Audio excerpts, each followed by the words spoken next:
Un CLEA, c'est un contrat local d'éducation artistique qu'on appelle, comme vous le dites familièrement, CLEA Pével-Carembault, qui va nous permettre d'accueillir des artistes en résidence pendant 4 mois sur tout notre territoire.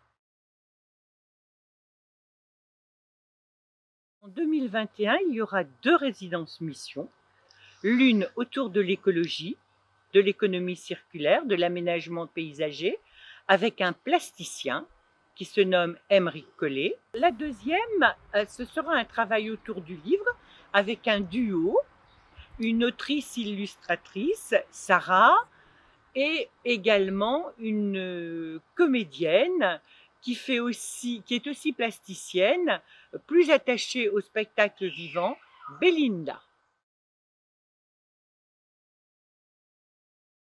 Les artistes se font connaître essentiellement par le biais de différentes structures, mais très variées, qui peuvent être les associations de toutes sortes, culturelles, sportives, enfin toute association d'environnement, également bien évidemment les structures scolaires, les écoles, les collèges, aussi les structures liées à l'enfance, à la petite enfance, les RAM, ou bien même aux maisons de retraite, à ce qu'on appelle les EHPAD.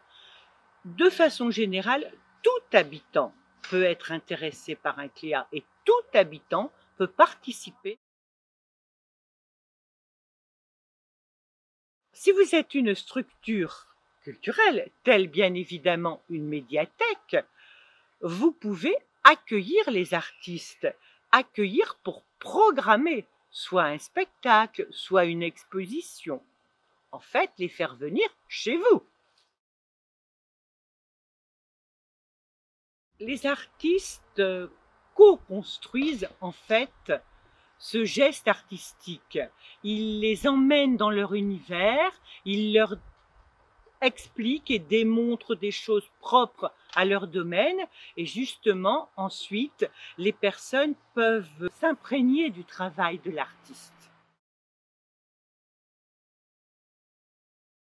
Non, ce CLEA est un dispositif complètement gratuit pour toutes les structures. Il est financé bien évidemment par la communauté de communes Pével-Carembault, mais soutenu également par la DRAC, par le département du Nord et par le rectorat de Lille.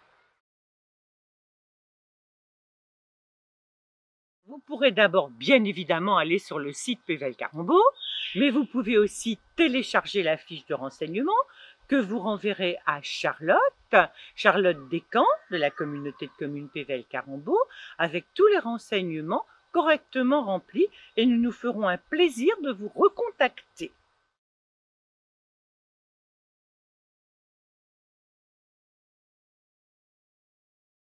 Bonjour, je m'appelle Aymeric Collet, je suis artiste plasticien.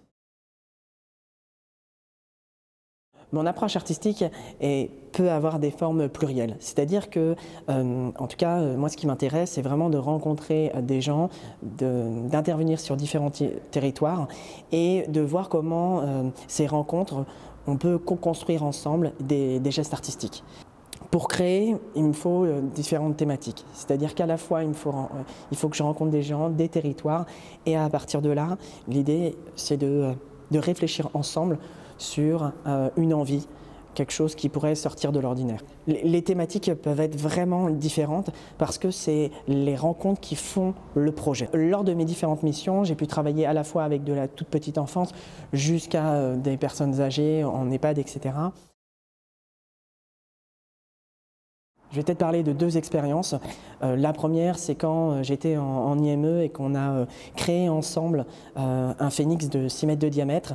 L'idée, c'était quand je suis rentré en contact avec les gens de l'IME et j'ai rencontré à la fois les jeunes et les professionnels. Je me suis aperçu qu'effectivement, il y avait toute une figure animale qui était importante pour eux. Et on a décidé de créer ce phénix parce que la structure était faite sur un ancien site minier. Et donc l'idée, c'était vraiment de renaître de ses cendres. Donc on est parti sur cette idée de phénix. Et ensuite, dès qu'on l'a réalisé, il y a un enfant de 5 ans qui m'a dit « Non mais c'est nul, on fait un oiseau, mais un oiseau ça vole ». Et là, effectivement, tout le monde lui a dit « mais c'est une sculpture, elle ne vole pas ». Et au lieu de dire « bah non, ça ne vole pas », on s'est dit bah, « comment le rendre possible ?» Et donc après rentrer en contact avec différentes personnes, on a réussi à avoir un parent qui travaillait dans une entreprise de levage et il est venu toute une journée faire en sorte que cet oiseau il puisse voler. Et effectivement, ça c'était un souvenir qui était assez important pour moi. Et le deuxième, c'est l'expérience de la contrebande, où pendant presque un an, j'ai rencontré des gens avec des savoir-faire différents, avec des envies, et on a réussi vraiment à se fédérer autour de cette histoire de contrebande, qu'on était tous des contrebandiers, un peu comme un jeu de rôle. Et finalement, ce geste artistique, il est devenu une aventure collective avant tout. C'est vrai que quand le propos artistique dépasse sa première volonté et devient une expérience humaine, c'est là où, en tout cas, il y a un aspect aussi social qui est intéressant. Pour moi, le CLEA, avant tout, on peut le résumer en quelques mots, c'est-à-dire à la fois la rencontre, à la fois le territoire, à la fois la co-construction et une expérience collective. Les gestes artistiques, ils peuvent être nombreux. Comme vous l'avez compris, ça dépend des rencontres et des territoires. Donc c'est vraiment avec cette phase de rencontre qu'on va créer ensemble les gestes artistiques. Donc il peut à la fois avoir de la couture, il peut faire de la construction en bois, ça peut être de la réalisation en papier.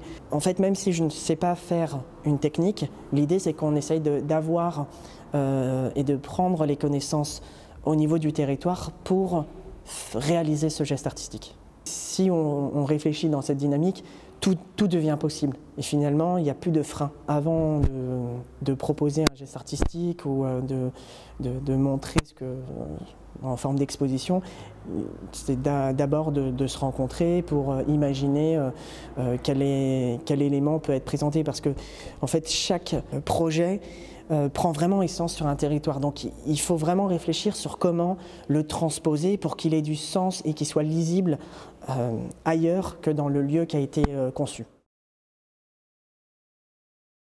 Effectivement, nous avons vécu une crise sanitaire, donc là j'étais sur un CLEA et aussi sur un autre dispositif, et donc ce qui m'a permis de réfléchir aussi à des formes hybrides, notamment travailler sur des captations vidéo, les échanges en visioconférence. En tout cas, tout est encore à définir ensemble.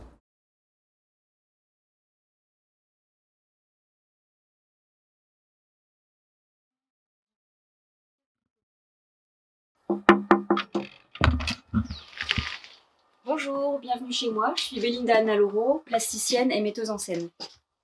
Bonjour, je suis Sarah Deyer. Je suis illustratrice principalement. Alors, ce que j'aime, c'est utiliser différents médias. Le dessin animé, la vidéo, le texte, le son, la musique. Et tous ces médias me permettent de créer différents objets. Alors, ça peut être des livres, ça peut être des spectacles, des installations, du dessin, des installations interactives. Je puise surtout dans mon quotidien et j'aime bien questionner ça et voilà, essayer de trouver dans les choses qu'on vit des choses poétiques, etc. Moi, je suis plutôt axée sur le livre. Je fais principalement des livres ou des œuvres sur papier. Je peux montrer quelques-uns. Ça alterne pas mal entre des livres comme ici en noir et blanc, des livres beaucoup plus colorés comme celui-ci, Bouille. Donc là, ce sont des portraits de jouets, de doudous, de personnages. Il y a une technique que j'utilise beaucoup, qui est la gravure en relief, qu'on appelle aussi taille d'épargne, et donc qui consiste à creuser des gommes, du lino ou du bois, comme dans celui-ci par exemple, qu'on peut voir là, et qui, bon, ça reprend vraiment exactement les principes de l'imprimerie, de base de l'imprimerie, une matrice qu'on imprime qui est reproductible à l'infini, etc. Alors, la place du public dans mon travail, c'est quelque chose qui est super important. J'ai réalisé des projets qui s'adressent à plein de publics différents. Par exemple, une installation qui s'appelait le Jardin de laine, qui était plus, qui ciblait plus les personnes âgées, parce que c'était une installation qui utilisait le tricot. Et c'est un projet où on tricotait tous ensemble pour réaliser un jardin géant. Après, j'ai aussi réalisé des projets qui étaient plus tournés vers le jeune public, avec des spectacles jeune public. Et j'ai aussi réalisé, par exemple, un projet d'écriture installation avec des collégiens dans le cadre d'un EROA, un projet qui était réalisé au cœur d'un collège. Dans le public à qui je m'adresse, dans les livres, au départ, c'était vraiment des livres pour enfants. Puis, ça s'est élargi à des livres aussi pour adultes ou des livres tout public. Dans les expositions, c'est vraiment assez ouvert, mais sachant qu'il y a toujours, enfin, j'imagine et je considère qu'il y a toujours plusieurs niveaux de lecture. Et après, dans ce qui est plus les ateliers de pratique artistique, parce que je fais beaucoup d'ateliers, où là, c'est vraiment adaptable, déjà la gravure et la fabrication de livres, c'est adaptable à l'infini et pour vraiment tout type de public. Donc on s'est retrouvés avec Belinda, surtout sur le thème du livre, parce que tu n'as pas dit, tu avais fait un spectacle qui s'appelle Pop-up et dont le décor est un livre pop-up géant. Et voilà, et moi je fais des livres. J'ai édité un livre de tes dessins qui s'appelle Amodo Mio. Et on a aussi un projet. Alors ce sont des photos de vacances, des photos de nous, des portraits de nos amis, des choses comme ça. On choisit une photo et chacune de notre côté, on dessine cette photo. Et l'exposition consiste à installer toutes ces deux versions d'une même image à chaque fois. Du coup, c'est vrai qu'on s'est retrouvés un peu comme ça, à avoir envie d'écrire des choses l'une sur l'autre et dessiner l'une sur l'autre. Pour moi, le Cléa, c'est un moment de partage. C'est aussi un moment qui va permettre de créer des liens entre les habitants d'un territoire. Et c'est aussi un temps qui va permettre de partager notre démarche et de faire en sorte que le public se l'approprie. On a un petit peu une envie et une proposition de fil conducteur tout au long des 4 mois du Cléa, qui est de travailler sur le journal de bord. Donc quelque chose qui est alimenté de manière régulière, qui mêle texte, image, et qui est entre le journal intime et le carnet de voyage. On pourrait accompagner le public dans la rédaction d'un journal de bord. Ensuite, on pourrait aussi proposer un jeu de correspondance, par exemple avec les aînés dans les EHPAD, surtout si on ne peut pas les rencontrer. Voilà, ça c'est un exemple de lettre que j'avais réalisé pendant le premier confinement. On peut proposer aussi des séances de lecture dans les médiathèques ou dans les écoles. Voilà, moi j'ai pas mal de livres un peu comme ça, des livres-objets rigolos. On pourrait proposer aussi des séances de modèles vivants. Donc ça c'est très léger, c'est dans n'importe quel cadre avec n'importe quel public. On aimerait proposer des espaces de création en accès libre à disposition du public. Ça peut être en médiathèque, mais ça peut peut-être aussi être ailleurs. Alors ça, si jamais c'est pas possible par contraintes sanitaires, on a imaginé aussi éventuellement créer des petits kits que les gens pourraient emporter, dans lequel on a un petit livre accordéon vierge, 3-4 crayons, et un guide à suivre pour réaliser un petit livre chez soi. Par exemple, moi j'aimerais bien mettre en place un abécédaire qui peuvent lier soit des différentes classes d'une même école, soit un groupe de bibliothécaires avec un groupe de centre social, avec un groupe d'une école, etc. J'aimerais proposer une balade explorative dans laquelle je confie aux participants un sac comme ça dans lequel il y a un petit peu de matériel, un cahier, une petite trousse et une liste de consignes où en fait le participant redécouvre son territoire avec une série de petites contraintes qu'on invente pour lui. Moi, j'aimerais bien, par exemple, montrer une installation qui s'appelle Liste de noms de villes, villages, lieux-dits du Nord-Pas-de-Calais et de Belgique. C'est une installation sonore et visuelle En fait, j'ai réalisé des listes de noms de villes que j'ai choisis pour leur sonorité poétique et amusante, on va dire. Et j'ai fait lire ces listes par 2 personnes et on a enregistré un disque vinyle. Et donc, on peut écouter ces listes sur un pick-up et tout en regardant une carte que j'ai redessinée. Alors moi, ce que je souhaiterais montrer en dehors des temps de pratique, donc dans ce qui est disponible comme exposition, il y a en premier lieu toutes les matrices et toutes les planches originales, ce qu'on appelle les planches originales, des livres que j'ai illustrés, avec notamment Bouille, qui était ce livre-là, et pour lequel j'ai à la fois le livre qui peut être montré, à la fois les jouets, les personnages, et à la fois les photos originales qui ont servi à imprimer le livre.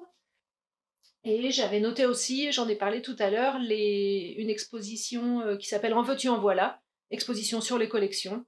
Donc mes collections de Dinette, qui sont autant de bases de connaissance de notre travail et puis d'échanges avec les publics divers et variés. On aimerait vous demander de dessiner un objet qui est sur votre table. Alors ça peut être les restes de votre petit déjeuner, ça peut être la corbeille de fruits, j'en sais rien. Alors je vous montre juste des exemples, voilà.